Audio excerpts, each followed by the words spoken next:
Hello and welcome to VetHealth Atlas, an interactive data platform built to support suicide prevention efforts for our nation's veterans. In this short video, I'll walk you through how to navigate the site and show you how it helps identify high-risk groups, visualize patterns over time, and generate insights that can guide public health decision-making. Let's get started.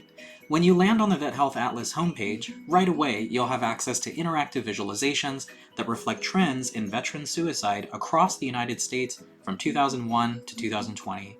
Let's begin with the interactive US map. This map displays veteran suicide rates by state. You can hover over any state to view its veteran suicide rate for a given year. The year selector is located in the upper right-hand corner of the site, where you can scroll through the years to watch how patterns evolve over time. Let me now draw your attention to the filters on the left-hand side. You can filter this data by age group, sex, method of suicide, or ethnicity, and the dashboard will update all graphs and maps to show suicide rates according to these filters, which will allow researchers, policymakers, and advocacy groups to focus on very specific populations. Below the map, you'll see time series visualizations. These line charts display veteran suicide trends over time, so you can see whether rates are rising, falling, or remaining steady for select filters. In the first chart on the left, veteran suicides by year, we see a relatively stable trend over the past 2 decades, with annual deaths hovering between 6,000 to 6,500. This pattern highlights the persistent nature of veteran suicide, despite national prevention efforts and growing public health awareness. It serves as a powerful reminder that more targeted and data-informed action is needed. We now turn to the next chart, veteran population by year. This chart shows a steady decline in the total number of veterans in the United States, dropping from 26 million in 2001 to below 20 million in 2020.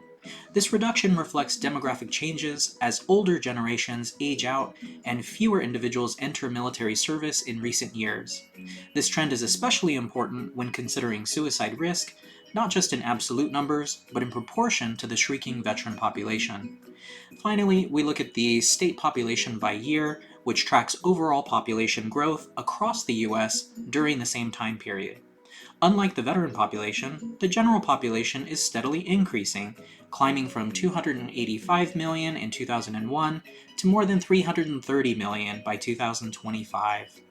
This chart provides important context for understanding how veteran-specific risks differ from those in the broader population. Together, these 3 visuals lay the groundwork for understanding why rates are so important. While the number of veteran suicides appears stable, the shrinking veteran population means that the suicide rate per 100,000 veterans is increasing, a trend that can be masked without this deeper analysis.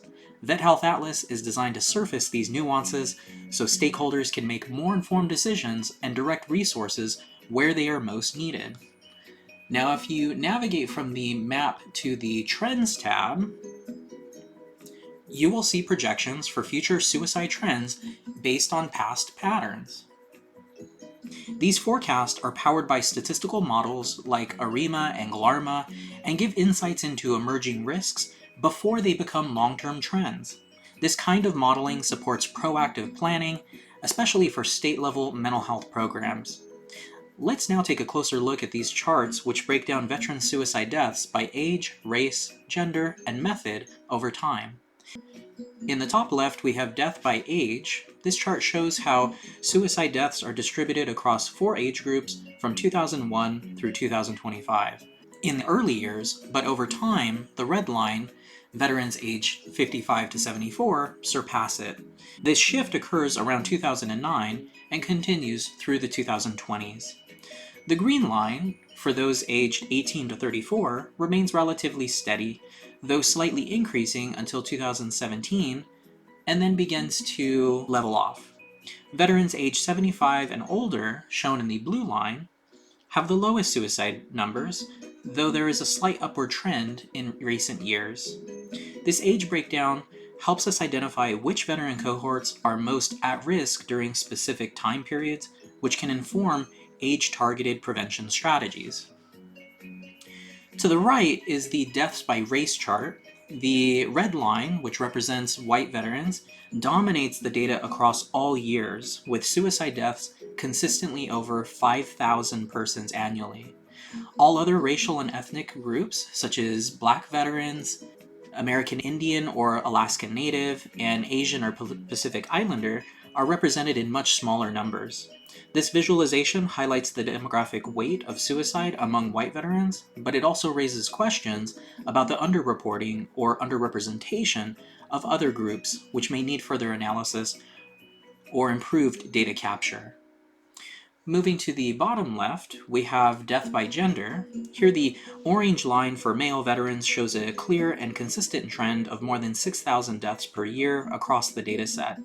In contrast, the blue line for female veterans remains much lower, under 500 deaths per year, but does show a gradual upward trend, particularly from 2010 onward. Although women make up a smaller proportion of the veteran population, the increase over time is concerning and suggests a need for more gender-specific mental health interventions and research. Finally, in the bottom right, we have death by method. The blue line, representing firearms, dominates this chart, consistently accounting for more than 4,000 deaths per year, well over half of all veteran suicides annually.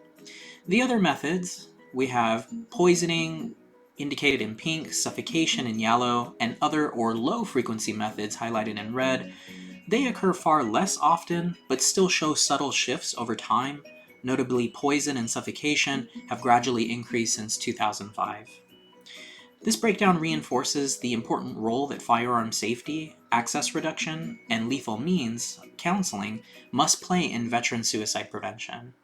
Collectively, these charts give users a powerful multidimensional view of who is affected, how, and when, providing the foundation for developing targeted, evidence-based responses to one of the most urgent public health crises facing the veteran community today. In closing, VetHealth Atlas was built to serve the people who serve our veterans, health leaders, researchers, and advocates. By making data more transparent, localized, and actionable, we hope that this platform will help save lives and improve the systems that support veteran mental health. Thank you for taking time to explore VetHealth Atlas, and please visit portal.vethealthatlas.org to try it out for yourself. Thank you.